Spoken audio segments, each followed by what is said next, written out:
Good afternoon, network marketing community. Hope all is well. I have the distinct honor of introducing and reintroducing somebody that needs no introduction in the network marketing industry, Mr. Dan Putnam. Of course, 33 plus years as a professional.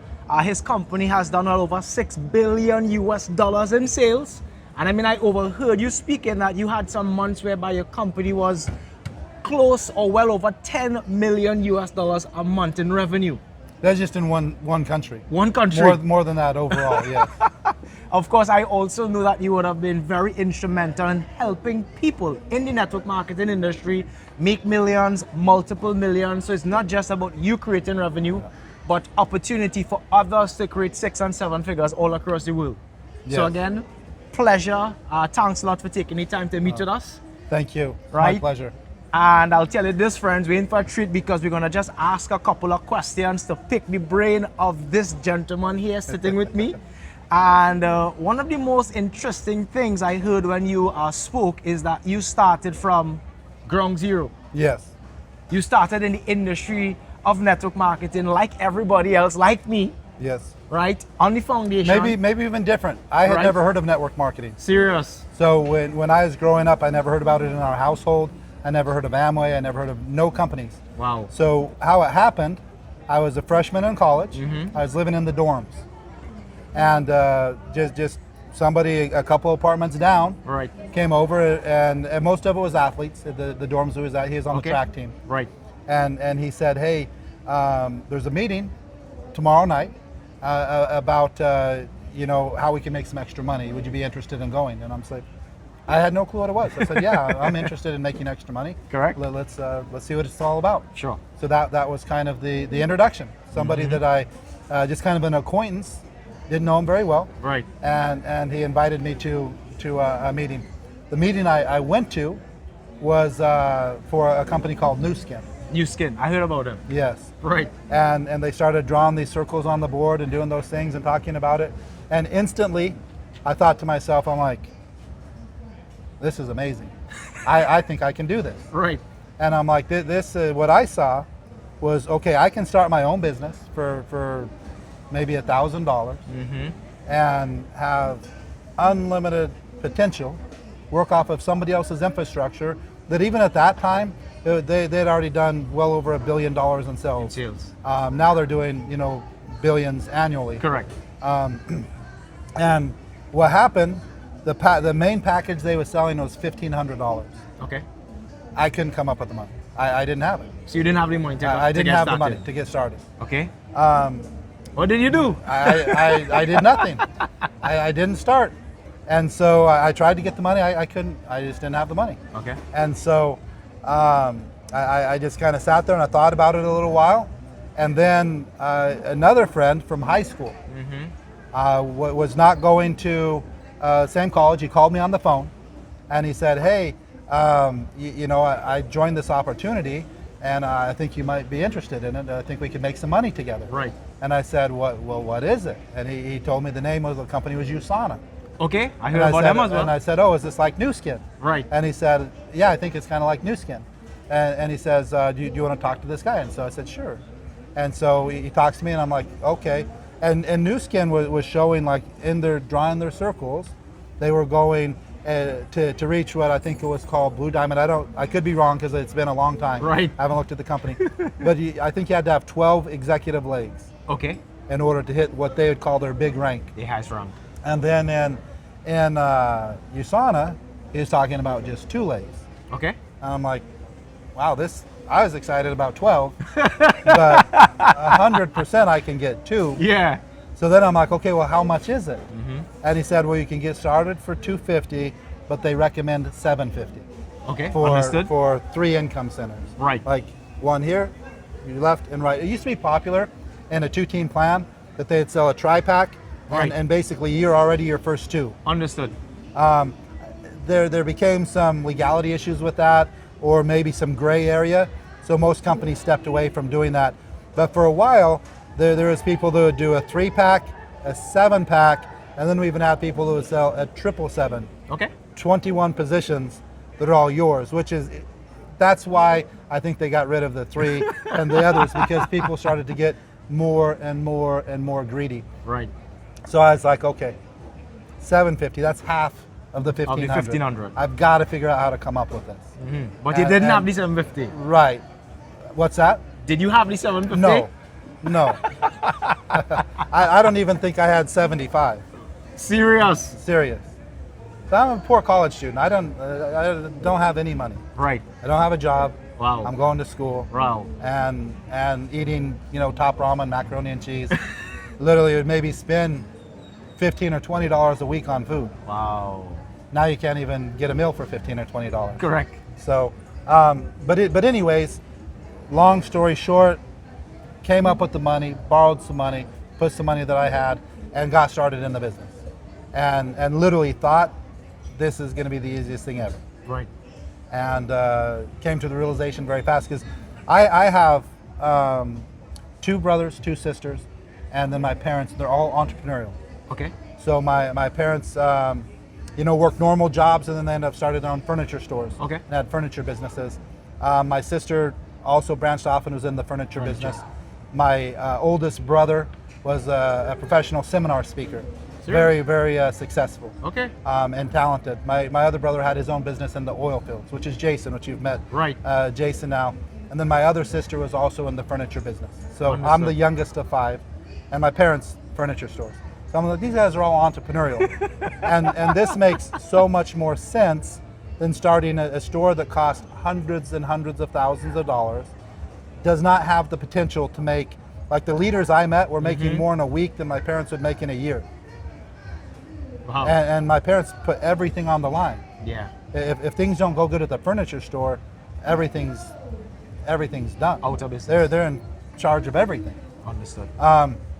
And so this is like we have somebody else doing all the hard part. Inventorying all the products, shipping all the product, handling the customer service, building the websites. All I do is go tell people about an opportunity that, hey, do you believe that you can start a business that has unlimited potential for a couple $100? Right.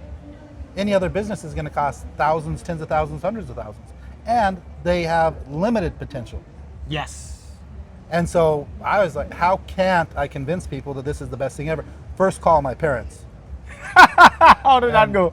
You know what? It didn't go, they weren't like discouraging because my family's extremely supporting. Right. But they weren't supportive, meaning saying that it's a good idea. They said, oh, it's like sounds like a pyramid scheme. Yeah. You're I got it too. Yeah, so your aunt got involved in some of those, or my friends, you should try and sign us up in those. So it's kind of like everybody that they know that did it didn't have success. Understood.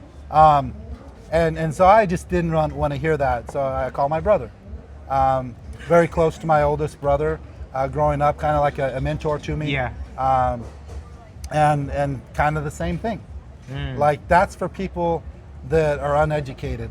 That's for people that can't do something better. Serious. That's kind of the thought. Wasn't meant like negatively. Of course. But it was just kind of wasn't what I wanted to hear. Understood. And then I'm like, man, this might be a little bit of work. So then I go to my college roommate, and he's like, this is brilliant. And I'm like, finally, somebody with some sense. Somebody you know what I mean? Yeah. Somebody that actually has some common sense and some logic to it. Right. And so he got started. He had some money and got started. We got a handful of other people started. Everything looking great, and then a month or 2 later, they quit. And then I'm like, okay, what now? And my upline quit. The person who sponsored quit. Serious. And so then I'm like calling other people. And to be honest with you, I had no clue what to do. And so I was pretty desperate as far as what do I do? Next step. And so I called upline leaders that are making the money. Right. And they'll just be like, oh, we'll just make a list of. I'm like, I've already done that. I've contacted them all. I signed up like 10, 15 people. Right. They signed up a few people, and now we're down to less than, I have like maybe eight or 9 people left out of the 20 or 30. Right. And they're not signing people up. We really don't really know what to do. So you were stuck. And I wasn't really getting anywhere. And so then I just started thinking, okay, I'm just going to trying to figure things out on my own. I had a buddy that was working at a hotel. All right. I had a buddy that worked in the computer lab at college. Okay. And so he'd get, I don't know how he got them, I didn't ask. But I was able to get reams of paper, so Right. 500 pieces of paper, at a cost of nothing. Okay. And then my other friend was able to use their copy machines at work for nothing. Understood. So I started making these, I made little flyers, right. 4 per page on cardstock.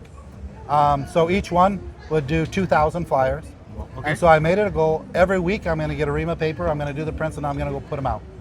And so every week Hand to hand. I put them mostly on cars. Okay. I put them on all the bulletin boards. Right. Like any place that had a bulletin board, which would be like laundromats, service stations, gas stations, supermarkets, a lot of restaurants that have a bulletin board. Right. So I started to notice where all the bulletin boards were, and I put them at all of them. And then I started to try and save up a little bit of money, do some of these things. And then I decided, you know what? Every apartment complex, every trailer park, like lower income place. So I'm thinking in my mind, this might be more attractive to people that don't have money because they want to make money. Yes. Probably wasn't the best strategy, but what I can tell you is for about the next year, maybe a year and a half, there was not an apartment in that town that didn't have my stuff on it, ever. There was not a trailer that didn't have my stuff. This is you pong in the pavement. Yeah, there was not a bulletin board. Wow.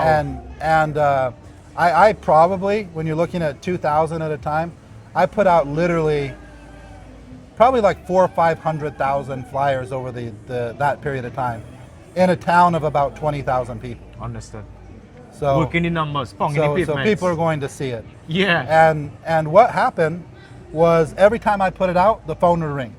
Okay. And some people would ask questions.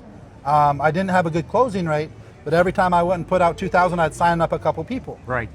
And but then again, I didn't really have the direction of where to push them. And so what I did is I literally just went on a mission to just go and find anybody that's making money in any company and try and find out what they are doing. Network marketing company in or network, any network marketing. Okay. Network marketing specifically. Right. And so I went to college at a college called Southern Utah University. Right. It's in a town called Cedar City, Utah. Okay. In the southern part of Utah. It's about 150 miles or so from Las Vegas. Right.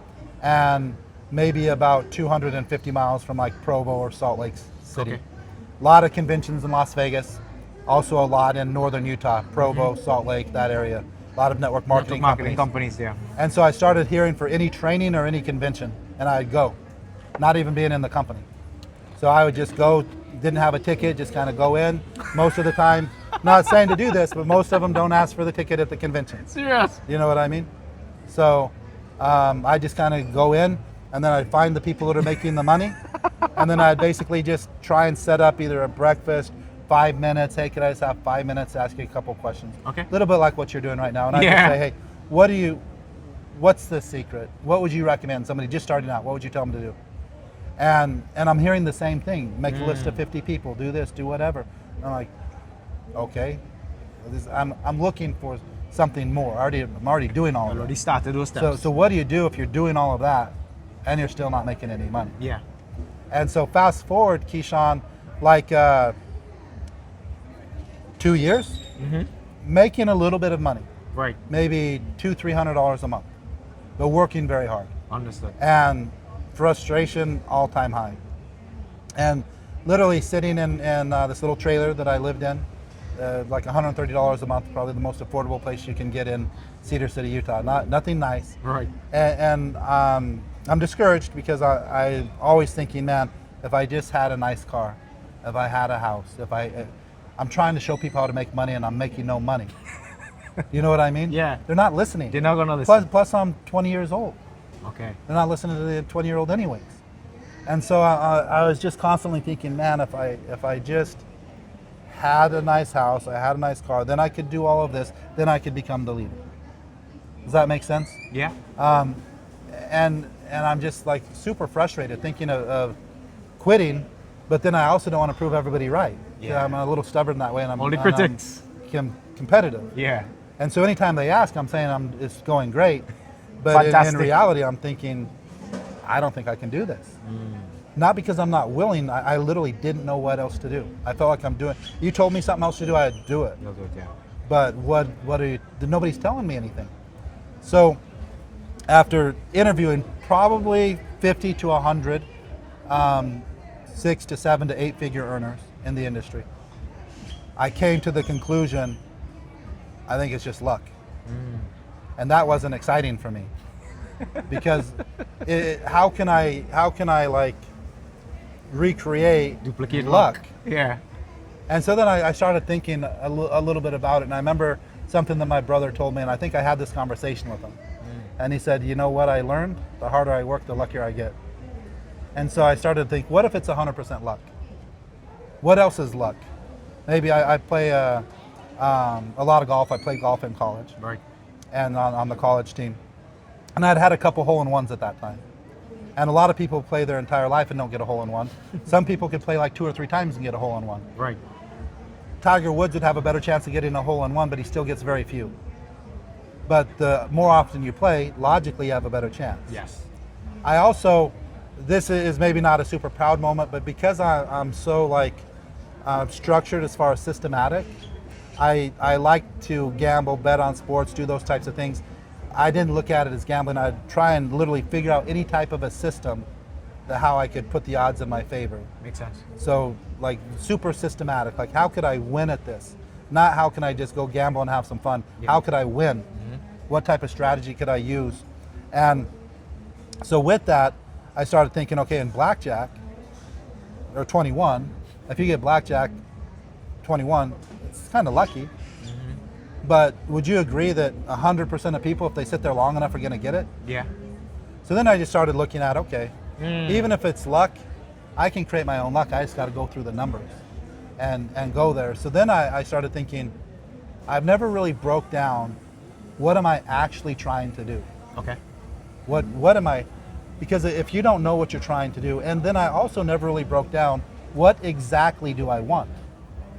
And this was late 1995. So we're talking about, you know, almost 3 years into the industry. Yeah. I think it was November, December. I don't have the exact date. It's a long time ago. Right. 1995. And this is what came to my mind. Okay, I got to figure out exactly what I'm trying to duplicate if I'm going to duplicate it.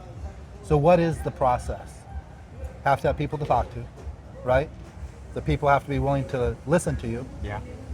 You have to show them some information, and if you do that enough times, you'll get a customer or a distributor. Yeah. Would you agree with that? 100%. If you talk to enough people and you present to enough, eventually you should get a customer or a distributor. So I said, okay, here's the formula. Build a list, cultivate the list, present to the list using tools. Because what I was taught was 3-way calls, one-on-ones. Those work fantastic. Yeah. They don't work for scaling, and they don't work for duplication. Okay. Because if you're great on a 3-way call, how many 3-way calls could you do a day? Not much. What would you say? About 30. 30? Yeah. What for me, because I talk too much. I would probably be lucky. A busy day, if I'm on the phone for like 10 hours, would maybe be like 8 or 10. Okay. And I'm like, how can you scale that? If you have a downline of 1,000 people, yeah, it's impossible. How many 3-way calls can I do? Yeah. Even if I'm doing 30, okay, I'm helping like 30 people or 10 people out of 1,000. What are the other 1,000 gonna do? Yeah. And if I'm doing one-on-ones, how for me to explain the entire opportunities is gonna, and all their questions, it rarely happens in one visit. Makes sense. And it's normally like 20 minutes, 30 minutes, an hour, 2 hours. Yeah. And I'm like, that's poor use of my time because I'm only explaining to that one person. I need to be able to create one thing that I can share with many. Okay. And then now I don't have to duplicate a skill set. Because if I have to duplicate a skill set, it's going to be much more difficult. If I don't have to duplicate a skill set, I just have to duplicate an invite, and anybody can do it. So then that's what I started to think of as, okay, these are what I need to do. I also, what happened to me, not anything against my upline, I don't think it had anything to do with them. I would get some people interested, I'd do 3-way calls, And then I find out later on they join with somebody else. Now, first I'm thinking, hey, I contacted, they should join under me. Right. But then I'm like, why would they join under me? If I had the option to join under me or join under somebody who's making a ton of money, it's a better business decision to join under them. Yeah. So I need to become them instead of whining about it and playing the victim and being like, hey, you stole my person. Yeah. That's my person, I own them. You know what I mean? But those were the thoughts that I had. Yeah.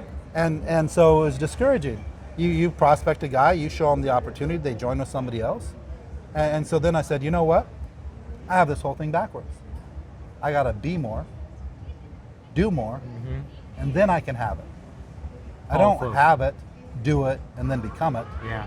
I gotta be it first. So the thing that I did, and this literally, believe it or is like over a weekend of just like that constant thinking of what I need to do, because I'm getting nowhere talking to these industry leaders. Not that they were giving incorrect information, just wasn't working for me. So I broke down, why am I doing this business? What's the reason? People are always asking a why, and it's because I want to make money. I don't want to work for somebody else.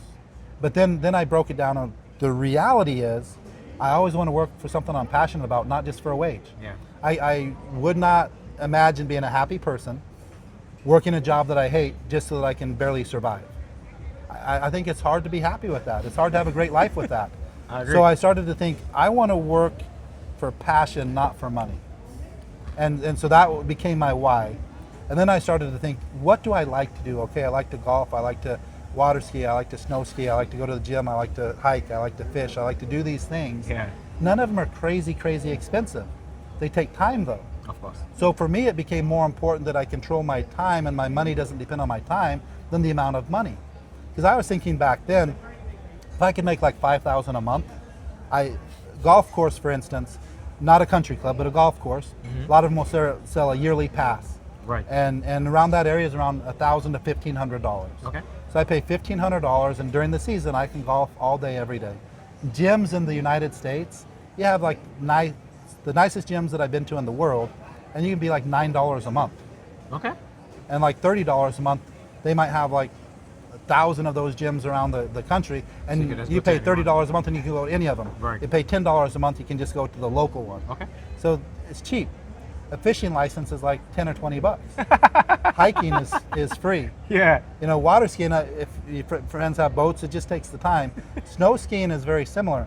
A yearly pass around $1,000. Okay. And so you're looking at maybe about $300 a month, and if you spread it out monthly, because a lot of them you pay up front once. Up front, yeah. But that means I can golf every day. I can go to the gym every day. I can go hiking or boating or skiing all the time because it's not that expensive. But it takes go play around a golf, you're looking 4 to 6 hours. Yeah. Go skiing, you're going to want to be there all day because it costs like $270 for one day. Or if you pay for the whole year, you can do it for like $1,500. You know what I mean? Yeah. So the things that I enjoy doing took more time than money. Cost time. And most people either have time and no money, Right. or money No and no time. time. And so what I wanted was the money enough to do everything that I wanted, but more the time. Yeah. So I came up with the 50K team. And it wasn't 50K team. 50K a month. Okay. I was trying to show how to make $50,000 a year. Because I figured renting, I can rent a nice place, I can drive a decent car, and I can do all these things I want if I was making between $4,000 and $5,000 per month. Per month. And so I put together the 50K team, and then I put together an exact structure, meaning I knew exactly how many people I needed in my organization to get that. And then everything kind of changed from just like hoping that it's going to work out, trying all these different things, hoping that I'm going to find the secret, to being like way more intentional. Now I know exactly what I need to do, exactly what I'm going to do. When somebody joins, I put up a very, what I thought was a simple system. There's 2 parts. A launch. The launch, remember I said build a list, Build a list. cultivate the list, Cultivate. present to the list using a tool, Yeah. A tool. not a personal presentation. Makes sense. That's what I'm trying to duplicate. So I created some videos, we created some sizzle lines, we created some flip charts, so we had some tools that they used. Okay. Scissor lines is phone calls. Phone calls.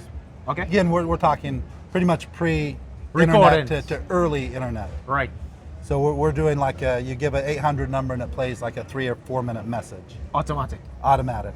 Okay. Or we had like fax broadcasts. You type in a number into a fax machine and then it faxes all the information. Serious. So this is pre-email. This is before the internet. That's cool. So we put together those tools. And then the concept was, okay, the people that you already know is your cultivated list. Yeah. That's what we're going to launch with. Because you already have a cultivated list of people that you know, we're just going to share these tools with them. Does that make sense? Yeah. But now what do we have to do? If that list isn't big enough to build our entire business, we have to continue to build a list. So I have to figure out, how am I going to build the list? What I came up with, again, 1995, and this happened because earlier that year I finally saved up enough money that I ran my first ad. Okay. And when I ran the ad, I thought this is the answer, because I'll run an ad, people respond to the ad, and I just give them info. Right. Marketing is easy. I put out marketing information, they call me, I give them info. Where do you run the ad at that time? So that was like Home Business Connection. These are network marketing publications. Okay. Okay. So everybody who's getting that is already into network marketing In and the they're industry. looking at all of the different companies available. Understood. And so I paid the money and I run the ad, super excited, and that excitement went to instant disappointment when I started following up. Most of these people were looking for a job, they had no computer, they had no money. I'm like, man, who are you sending these magazines to? But what ended up happening, because of just, I don't know, maybe a blessing from God or something like that, I had the thought, what's a better lead? The person responding to the ad or the person running the ad? Like, the person running the ad. They're obviously more serious, they paid money, and they could be like me. Yeah. Maybe they're not making, I thought, well, if they're running all these ads, they're making a bunch of money. Right. I'm running ads, I'm not making money. So then I started thinking and I started to realize most of these ads are co-op, meaning somebody took an ad and then did a co-op throughout his entire team, so everybody has a little share. Okay. And I'm like, I bet you most of these people aren't making money. And so I started responding to all the ads. I got all those magazines, I respond to every ad, then I'd get like USA Today newspapers, and all of the classified ads, the penny shoppers, would have a business opportunity section. I respond to every ad. Now, at first, I tried to pitch them my deal. That didn't work out very well, and they felt like I'm wasting their time and wasting their money because they paid for the ad. Paid for the ad, yeah. Like, okay, I get it. What do I want to do? Build a list, cultivate the list, present to the list. So I'm just going to build the list. So all I'm going to do is I'm going to respond to that. They're going to call me. I say, hey, I'm a little busy right now. Could I get your name, phone number, email? And then said yes. And then I would say, hey, call me back on this date. And so now they call me back and say, I'm looking at a couple things, send me some information. And I wanted to see the information so I could kind of see how I compare, what's going to be my winning point. Yeah. And plus, now I've talked to them 2 or 3 times. So now if I call them like in a week, what just happened? Yeah. I went from not knowing them to now we've talked on the phone 2 or 3 times. I've been friendly. I've said the right things. And now it's kind of a cultivated relationship with a network marketer. Yeah. And so starting to do that, I started to see the light at the end of the tunnel. And I started to think, you know what? Most of these people aren't making money. And they're probably thinking the exact same thing that I did. And what has to happen is they need to be way more intentional. And they need to, most of them don't even know what they're looking to make. Right. They don't have an exact game plan. I knew exactly what I wanted to make and I knew exactly how I needed to get there. And I had the launch and I had the daily plan. And every time somebody joined, we did a quick launch. And whether they got the people or not, it didn't matter. Then I just said, hey, start calling these ads, do this. And then at the same time, we started to add some other systems and tools into what we were doing. Like there's still places that you can buy home business opportunity seekers. So people that have recommended, they've asked for information on a home-based business, they fill out a form online, you can buy those leads. And so then we started kind of mixing that in.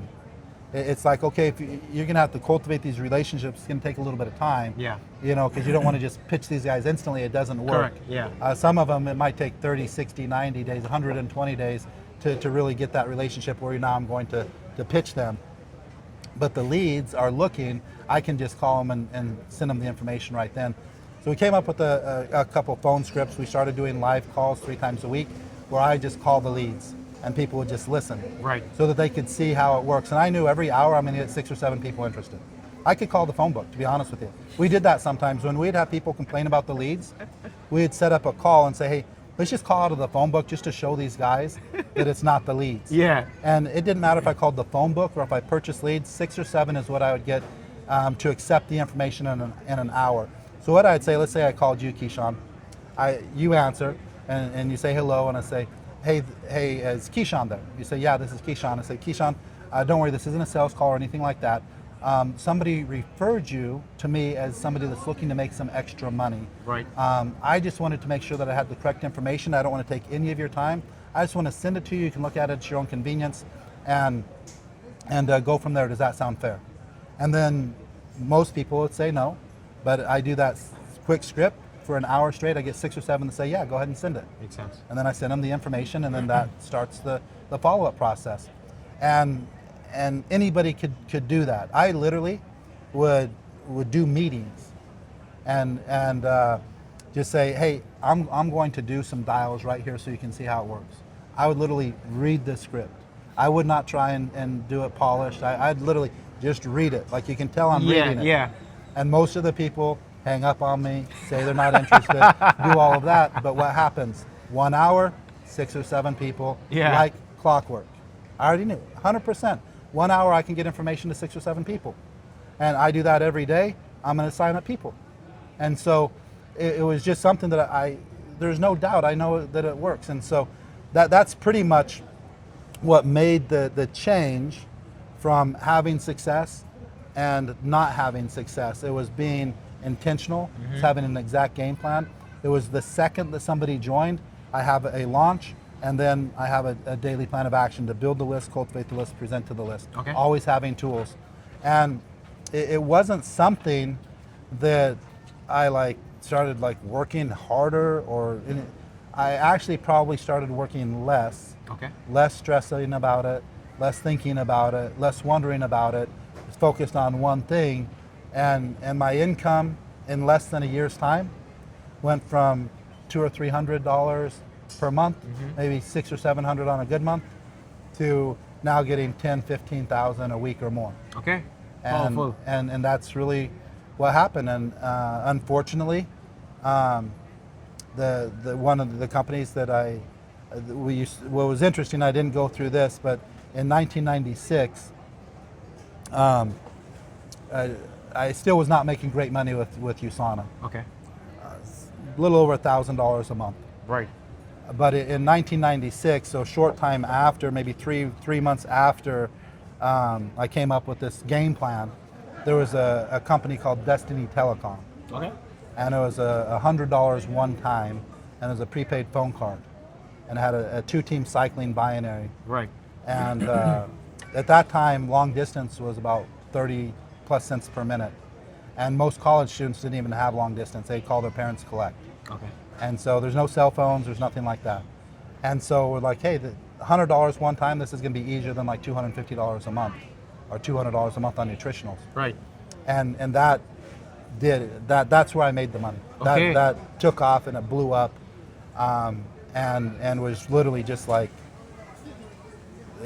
almost like too easy. Yeah. It was too easy because it made me never want to grind again. And so that company unfortunately went out of business. And then another company very similar to that called Fast Track started, another prepaid phone card. That went out of business after a couple years. And then another one called Skybiz, which was same concept, but it was replicated website. So now we're getting into the internet. Right. Late 1990s, 2000, that range. And then that company went out of business. All 3 of those I did well, and none of them lasted. And so then I was literally at a kind of a start over point. Yeah. And I was at the point that maybe I have enough money, if I can invest it wisely, to not do anything. Don't really know. But that was just kind of a turning point for me in the industry. I actually got out of the industry for a few years. Serious? And worked for Blue Cross Blue Shield. did some work with my parents at the furniture store. Yeah. Didn't really love that because I didn't mind it, but it didn't make it. I'd rather like go door to door and try and sell than to sit there and wait for somebody to walk in. Makes sense. And that's why I liked insurance more, because insurance You're trying some insurance as well? pays you to, yes, for Blue Cross Blue Shield. Okay. And that pays you well to be a go-getter. Yes. And I'm just like, man, this is so much easier than network marketing. I my very first year, #1 in group sales, #1 in individual sales, broke the record that the company had ever had in like Super. more than close to 100 years of business in Wyoming. And I didn't even really feel like I was giving it my all. Wow. And what that did, it gave me a lot of confidence that I could go get a job and make plenty of money. But it also showed me why I don't ever want a job. Because what happened is I made okay money, but I had months that I made more than in a year. Yeah. That was for somebody who wanted to make maybe 70 to 100,000 a year. There's no way to make that per month with that company. Some insurance companies you can. But it was just kind of a turning point for me.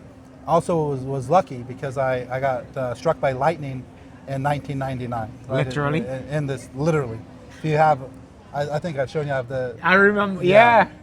because I was wearing a silver chain and it literally branded it into my neck. Wow. And when I was struck by lightning, it was one of those things. I was on the golf course. I didn't even remember it. I didn't even remember going golfing. I woke up a couple days later in the hospital in Salt Lake City, not even seeing my sister and being like, where am I? What's going on? Yeah. And they said, you're struck by lightning. And I'm like, come on, struck by lightning. But very painful, a lot of problems with that. But the lucky thing, I was working for Blue Cross, which is a health insurance company. Right. So you have a life flight, you're in the hospital for a few days, all of those types of things, very expensive. Mm-hmm. I didn't even have health insurance when I was just doing network marketing, you know what I mean? So just interesting how things work out. But that got me thinking a little bit different also.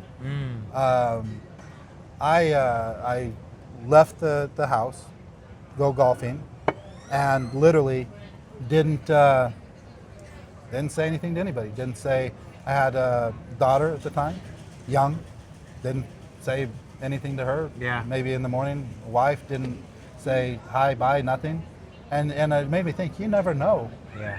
when your last day on earth is, or your last second.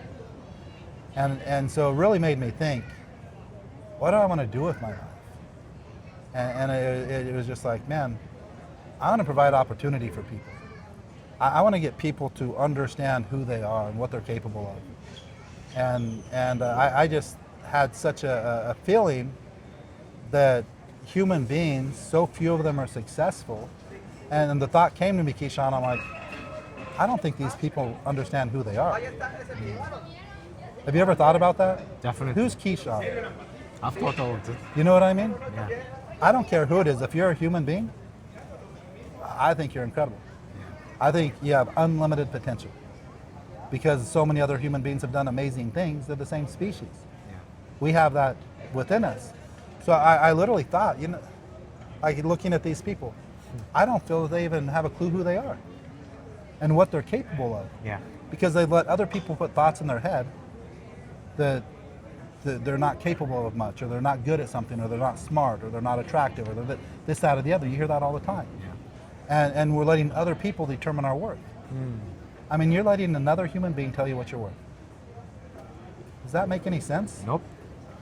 I mean, not to get down this path road, but you get into slavery and stuff like that, and what's the difference when somebody else is calling all of your shots? Yeah. It's the same thing. They're telling you if you can get paid, when you can go to the bathroom, when you can go home, when you can do this. And I'm like, that's not what the human experience is about. No. It's not about somebody else saying if you're worth something. Correct. Are we not? And again, there's different religions, so I don't want to get into that. But Of course. are we not from somewhere? Mm-hmm. And don't we all have that same potential? Nobody can convince me that every human being doesn't have unlimited potential. Correct. So I started to really think. It's like, man, I don't think people know who they are. They're letting other people convince them That's all they can do. And the only way that you can facilitate change is through opportunity. True opportunity. So what I got passionate about is I want to provide the opportunity that can facilitate the change that people are looking for in their life. Powerful. So that they can live life on their terms. And I want to put people in a position that whether I like you, love you, or don't like you, you have the same opportunity. Yeah. I'm going to pay everybody the same. There's a lot of people that I really enjoy their company. I think they're great people. I wish I was paying them $100,000 a day. You know what I mean? Yeah. Because I think that's their ability. Correct.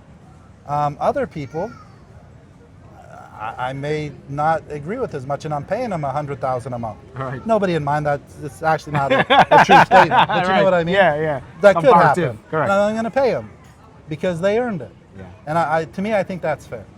It's fair that you all have the same products, you all have the same comp plan, you all have the same customer service, you all have the same opportunity, good or bad, and it's what you make of it. Correct. Some people will say, hey, this customer service sucks. This, all of these. And then somebody else is making 60, 70,000 a week. And what's the difference? No difference. It's the same product. Yeah. It's the same. The difference is more mindset and individual.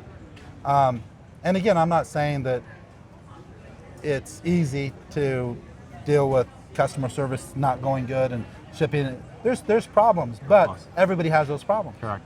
And some of them are getting through it and some of them aren't. So that to me is fair. We never interview anybody. We don't say, no, we don't want you to be a distributor. Right. We don't think that you have the skill set to be a distributor. We don't want you representing our company. We can't see what's in somebody's heart. Correct. We don't know what they're going through. We don't know what they want.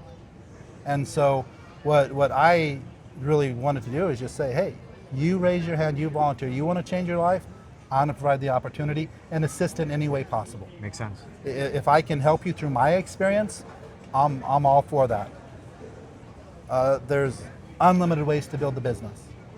What worked for me, I feel would work for anybody, but maybe not. What worked for other people, and they told me this is what to do, it didn't work for me.